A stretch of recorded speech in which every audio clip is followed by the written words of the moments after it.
sa larangan ng politika, showbiz, tatalakayin, humayin, re-reaksyonan ng Che Guevara TV. Che Guevara TV nga po pala, isang reactor ng mga viral issue na nagaganap dito sa Pilipinas.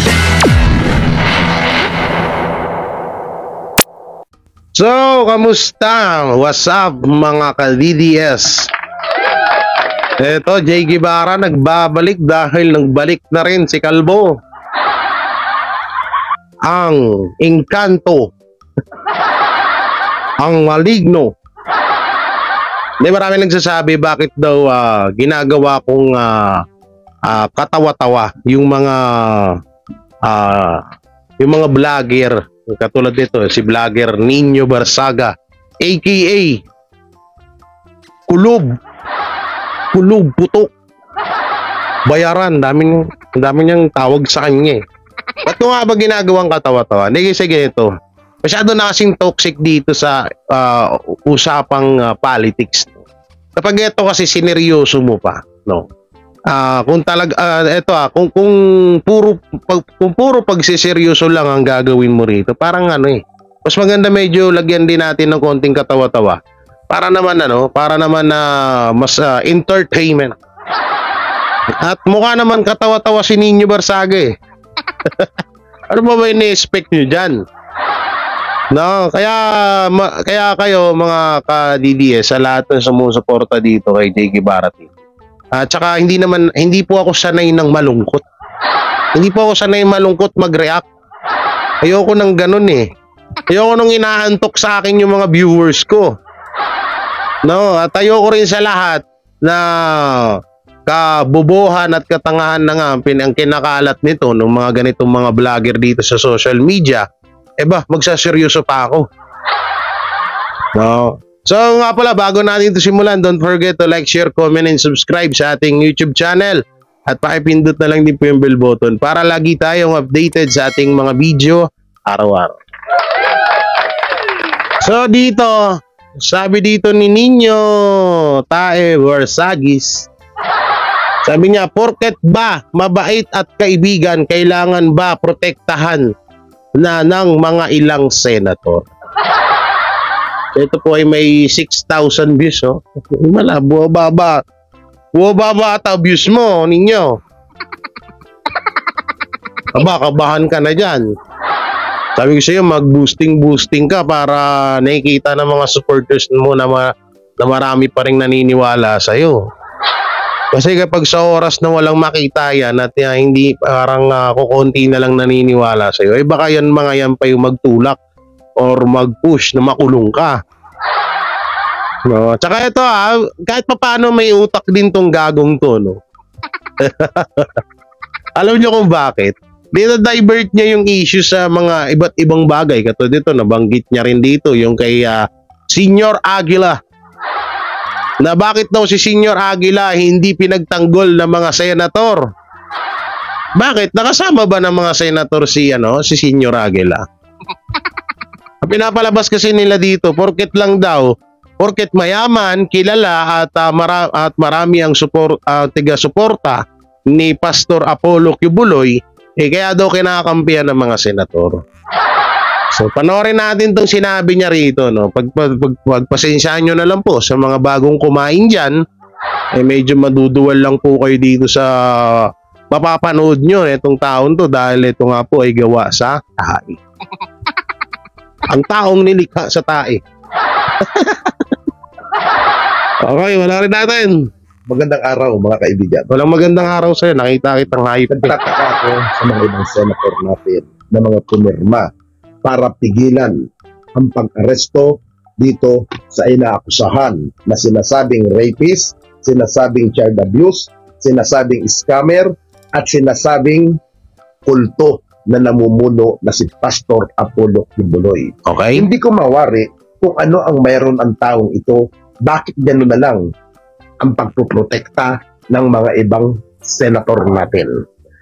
Kung iisipin natin mga kaibigan, itong nangyari kay Senior Aguila ay hindi niya daw mawari bakit daw maraming kumakampi kay kay Pastor Apollo Kibuloy. Ganito kasi yan, inyo makinig ka, putang ina kayo. Hindi mo pa mawari-wari ka dyan. Ganito kasi yan. Una-una, hindi naman niyang kakampiyan ng mga senator kung walang magandang ginawa yan si Apollo. Si Pastor Apollo Kibuloy. Kung walang ginawang maganda yan, hindi yan kakampiyan ng mga senator. Diba sabi nga ni Senator Robin Padilla, isa yan sa mga pumalaban or talagang may lumaban sa mga terorista. Sa mga ano bang tawag doon, yung mga NPA. Isa yan sa mga talagang mga komunista pala, komunista.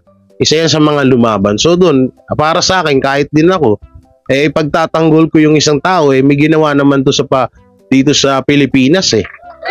Diba? May ano naman to may papel naman na ginawang maganda rito sa Pilipinas. Ang hirap kasi sa inyo, lahat ng mga pagkakamali ng tao, yun lang yung nakikita nyo. Pero yung mga ginawang magandang bagay ng isang tao, hindi nyo nakikita. Kasi nga bulag kayo dahil against nga kayo sa kanila. Ikaw ba, tanungin kita ninyo, kung ito ba si Pastor Apollo Kibuloy ay kapartido ni Bongbong Marcos, ni Pangulong Bongbong Marcos, babanatan mo pa kaya to? Sasabihin mo rin kaya sa kanya yung mga pinagsasabi mo ngayon? Tanungin lang kita, kung sakali na hindi to kapartido ng mga Duterte, hindi to kakampi ng mga Duterte, kung sakaling kakampi to ni Pangulong Bongbong Marcos, etong si Apollo Kibuloy, at sa dami niyang tigasunod, sa tingin ko, ewan ko na lang kung sasabihin mo pa ba yung mga sinasabi mo ngayon sa kanya. No? Kaisahin, diniit, at higit sa lahat ay ikinulong agad. Ang pinagkaiba lang dito sa dalawang ito, ihahambing mo, si Pastor Apollo Kibuloy at si Senior Aguila. Si Senior Aguila may bayag na kung saan harapan niyang hinarap ang mga akusasyon sa kanya, harapan niyang hinarap ang mga paratang laban sa kanya. Pero itong si Apollo Kibuloy, ni isa ni anino hindi nagawang humarap. Pero ang bilis ang ginawa ng aksyon ng Senado. Di ho ba? Pero nabigyan ba ng patas na laban itong pinasabing Senior Aguila at itong si Apollo Kibuloy? Ibigay na bigay ang suporta. At ang nakakatawa rito, dapat dyan na Nino Barsaga ang tanungin mo si Risa Hontiveros. Oo, dapat yun ang tinatanong mo dyan, gago ka. Ang ginagawa ko kasi nila, napakadali lang talaga. Ang ginagawa nila, kinukumpara ho nila si Senior Aguila kay Pastor Kibuloy. Kasi nga, si Senior Aguila yung humarap. At ngayon ay nakakulong na. No? Doon kasi, ito para sa... Ang hirap kasi paliwanagan pag bubo eh. Kaya ito papaliwanagan kita, Kalbo. At sa lahat ng kapartido mong vlogger dyan, ha? Unang-una, kapag nakaharap ka na sa Senado, katulad nung kay Senior Aguila, unang-una dyan, mawiwindang ka. Hindi pa nga tapos yung isang tanong sa'yo, may kasunod na. At kailangan mong sagutin yun. Hindi mo kailangan ng mga attorney dyan. Kailangan ikaw mismo yung sumagot dun. No? So lahat ng mga itatanong ng mga senador labang kay Pastor Apollo Kibuloy ay papabor sa kanila yun. Wala silang tanong na hindi papabor sa kanila. Kailangan pabor sa kanila para nga magmukha talagang totoo at madiin nila si Pastor Apollo Kibuloy. Para sa kaalaman mo lang kasi baka hindi mo alam. No. Kaya eto, bakit mo ikukumpara etong si Pastor Apollo Kibuloy kay Senior Aguila?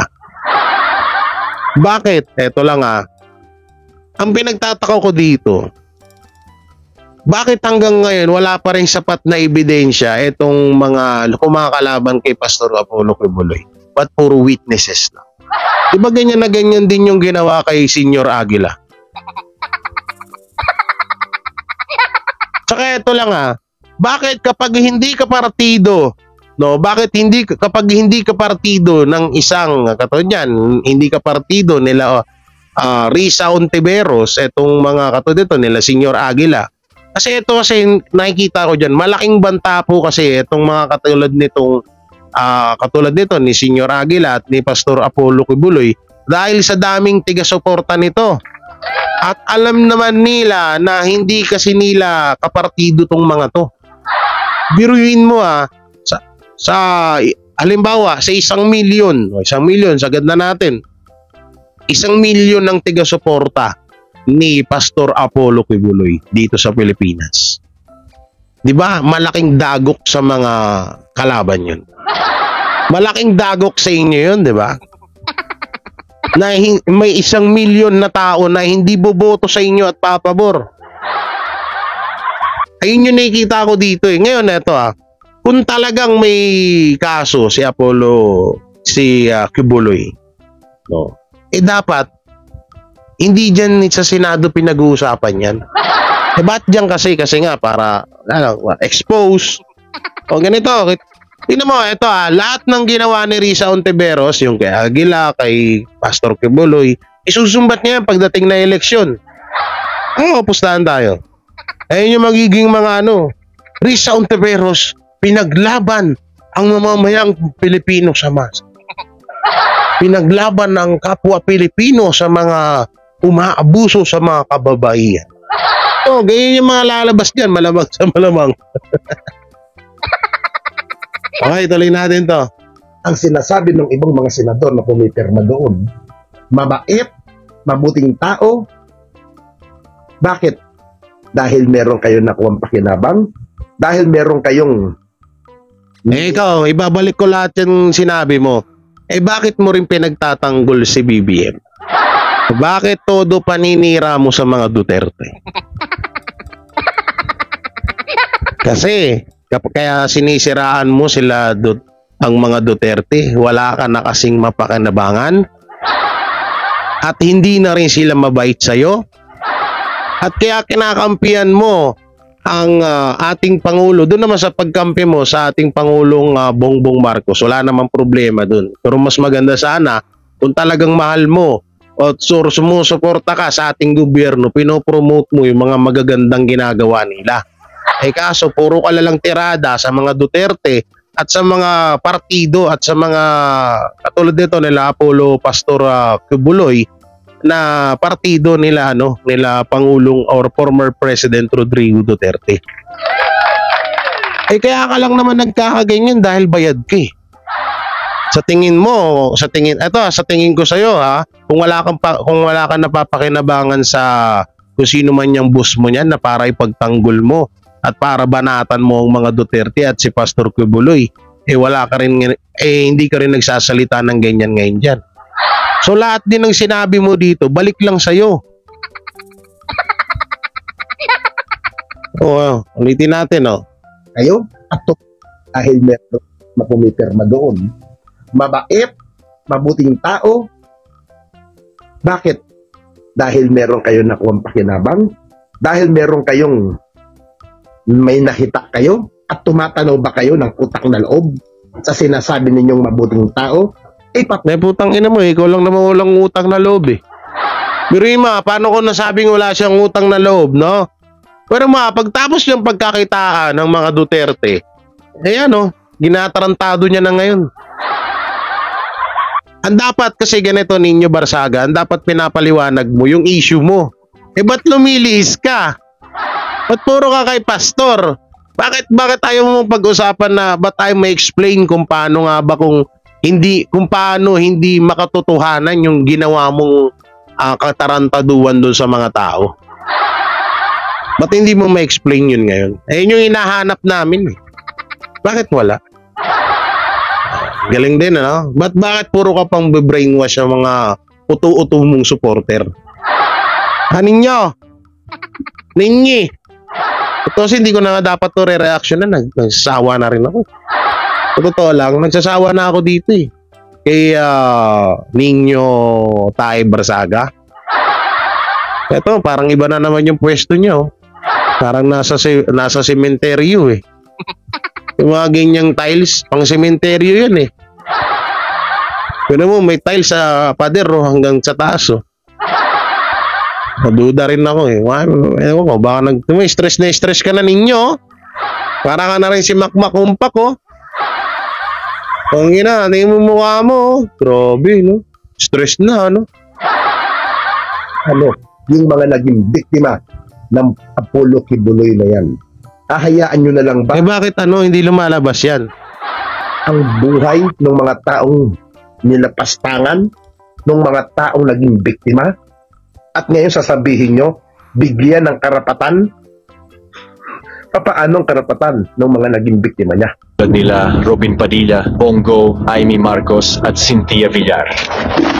Ayaw daw nila ipahuli si Pastor Kibuloy na isang sex offender at human trafficker dahil kaibigan daw nila si Kibuloy. Pero yung si Senyor Aguila na leader ng kulto sa Surigao, agad kinulit magsipot sa Senado dahil child molester at sex offender din. Pero si Kibuloy... Ang pangit kasi dyan, ganito.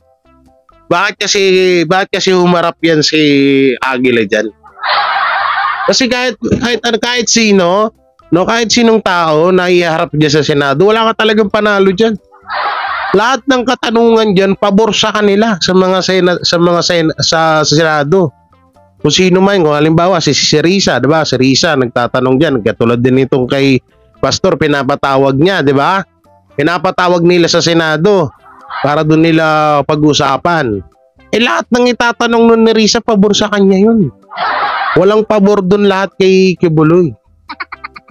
Hindi distract nila yun. No, hindi nila papakibuin yun or papabuluhin lang na makapag-depensa sa sarili nila. Kada depensa ni Pastor Kibuloy, may additional agad, may agad yun, may pangbara agad si Risa doon. O kahit panoorin niyo kay Senyor Aguila, yung kay tawag dito, yung kay Risa Ontiveros at kay Aguila, tingnan niyo yung ginawa niyo. Hindi makapagsalita si Senyor Aguila doon. Hindi niya kayang madepensahan yung sarili niya. Kahit nga attorney ayaw pagpasalitain eh. O ganun din dito 'yon. Ganun din dito kay may nag-chat na naman na BBM vlogger. Kita niyo 'yon? May nag-chat na BBM vlogger. Sino na naman kaya to? No? Kaya yung si Pastor Apollo Kibuloy, ganito nga. No? Ang mangyayari nga daw, haharap daw siya kay Risa Ontiveros pero magdadala siya ng testigo niya. Ano kaya isasagot nun ni Risa? Kasi binibigyan nila sila nga nakakapag paboran din nila yung kagustuhan ni Pastor Apollo Kibuloy.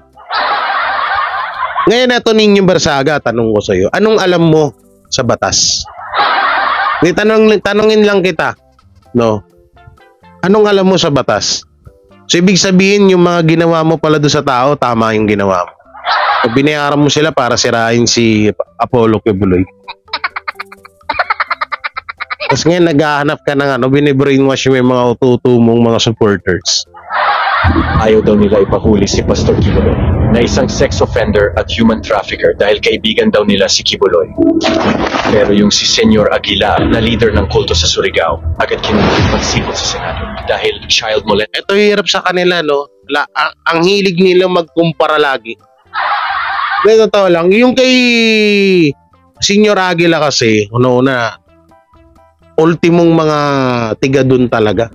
Ultimong mga tiga dun talaga na tawag dito, nagsalita laban sa kanya.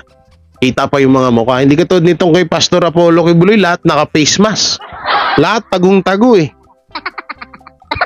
Tsaka shoutout nga pala dun kay yung AKA, sino ba yan? Yung Rene ba yun? Rene ata pangalan nun. Oo, parang may parang malalagot ata, hindi ko alam. May pasabog daw dun. Sex offender din. Pero si Kibuloy exempted at bawal hulihin. Pinapakita lang ninyo na bias kayo, Robin, Bongo, Amy at Cynthia Villar at saksakan ng bobo. Sayang. Porkit ba sikat? Porkit ba ma-impluensya? ganun na lang ba ang pagtrato kay Pastor Apollo Kibuloy? Kung panagawa at nangyari ito sa mga kamag-anak, isa sa mga senador at isa sa mga malalapit na senador, ay naging biktima, kung sakali naging biktima ni Pastor Apollo Kibuloy. Baka babaw naman ng ano mo ninyo. Kung sakali daw na mangyari itong nangyari kay sa mga tao na inabuso daw di umano ni Apollo Kibuloy, ano daw ba ang mararamdaman ng mga senador? Siyempre magagalit yun. Masasaktan yun. Tanga ka rin talaga eh, no? Yung mga ano mo eh, alam mo yun, yung gusto niyang mag-logic, gusto niyang maging parang kapanipaniwala yung sinasabi niya.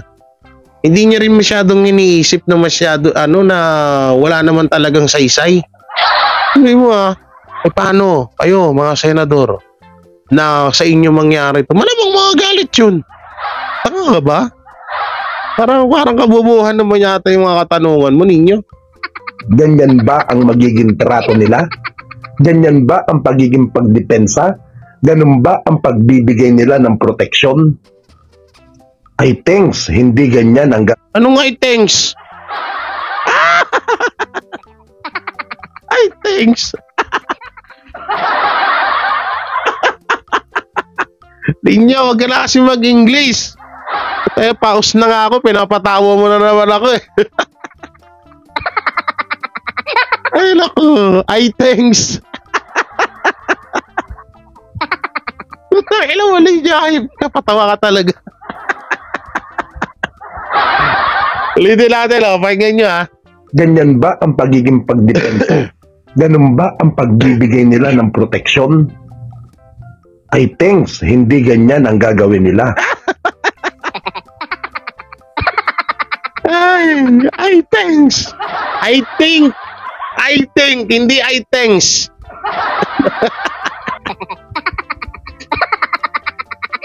Tayo mo. Ayup ka, Ninyo Barsaga. Mag-i-English ka ba? Ano I thanks? Saan mo nakuha yung English na yun? Si Tito Piccolo. Hindi ka ba tinuruan ni Tito Piccolo doon sa planeta nyo kung paano mag-English? Punta na, mag-Tagalog ka na lang kasi. Anak ng puta, I thanks daw.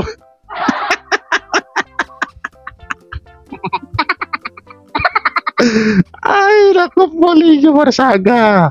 Tayo nang tupaos na nga ako di ako masyado nagtatawa at saka masakit yung labi ko eh. Tapos sasabihin mo, I thanks. Ay, wisit ka ninyo.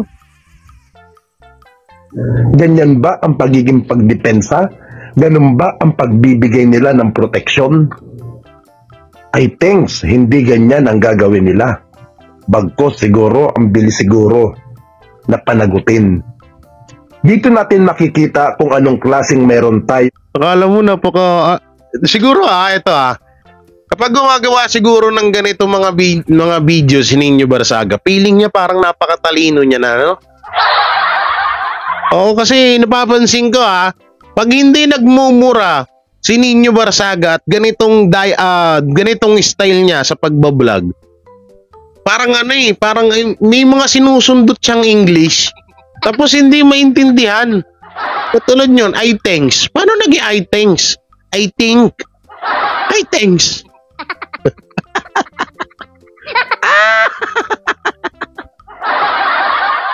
Tangay naman ninyo ayun ka.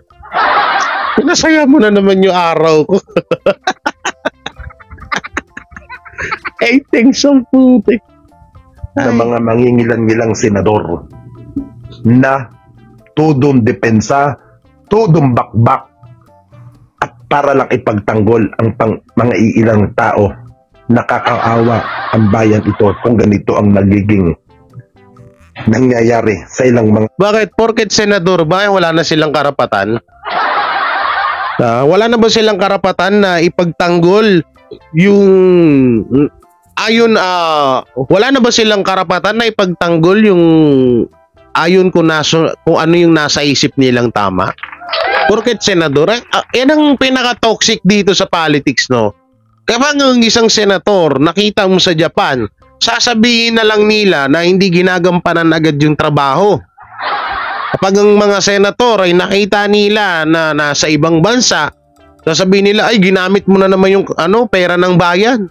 Tapos para lang sa pang-travel mo.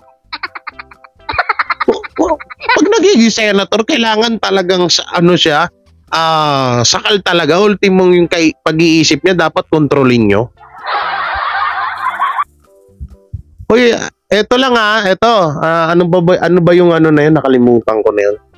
Ano ba yung pwedeng pang rito dito sa video na to?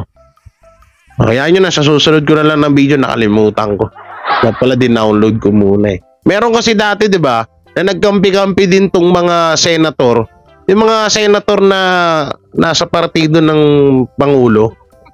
Ganito din yung nangyari. Kaso nga lang, magkaibang kaso. No, bakit yun ninyo? Ay mong tanongin. Ang hirap kasi sa inyo eh. Kapag may, pag senator, bawal nang kumampi kay Kibuloy, ganun. May rules bang ganun? Wala naman, di ba? Kagustuhan nila yun eh.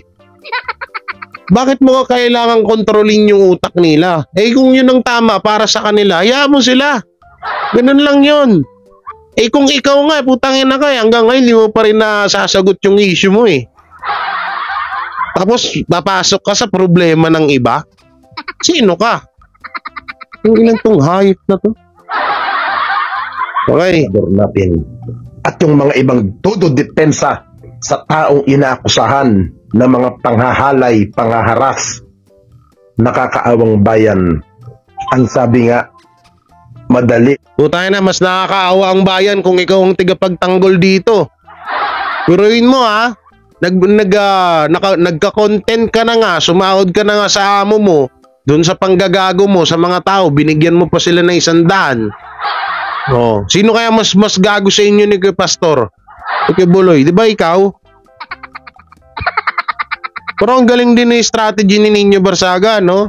Nagpapaawa effect tapos dinadivert nila yung issue, kino-connect nila kung saan-saan para magmukhang mga makasalanan yung mga senator na pumanig kay Apollo Kibuloy. Ang galing din, may utak din to. Siguro may sariling writer to, no? Talagang magpanggap ang isang tao para masabing ikaw ay matuwid, ikaw ay masabing malinis, pero nagkukubli sa kademonyohan. Nakakaawa ang mga taong ganyan. Ito pa ba? Putong inong nagsalita yung malinis. Oy, Nino Barsaga, dapat bago ka magsalita ng mga ganyan, siguraduhin mo muna na malinis ka. Eh putangin na mo, isa ka rin demonyo eh. Putadong to. Hindi ka lang isa, mukha ka pang demonyo. Kaya dapat bago ka magsalita ng ganyan sa mga senador, dapat tingin-tingin din sa sarili. At tignan mo rin yung background mo, yung mga pinaggagawa mo, kung hindi ba pang demonyo yun. Tadong to. Bigyan natin ng pagkakataon para mamuno muli. Ngayon darating na eleksyon, mag-isip tayo mga kababayan.